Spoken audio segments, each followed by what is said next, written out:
चलो राह छोड़ो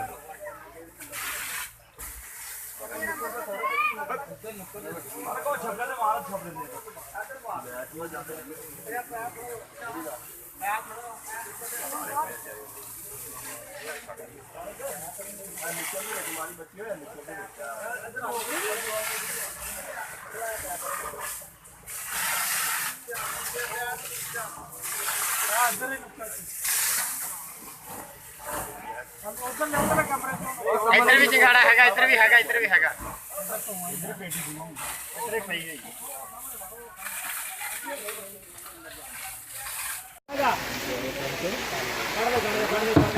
अब बाला गाड़ ले संगे थले छड़ दे बाले ना क्या छड़ दे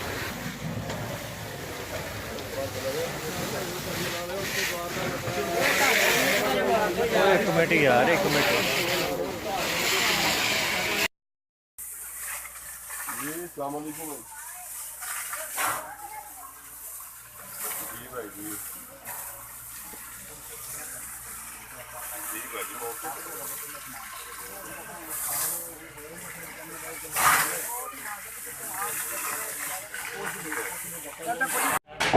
छत आहिस्ता आहिस्ता मकान की छत जो है वो गिर रही है आग लगी हुई है 112 वाले आ गए हैं अभी कार्रवाई शुरू करेंगे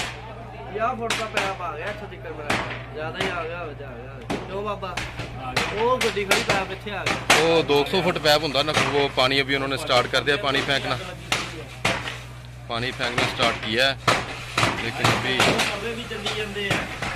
ये तीनों कमरों में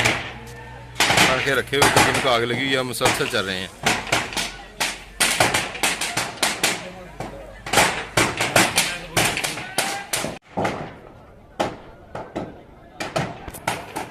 पूरे वाला में पटाखे बनाने वाली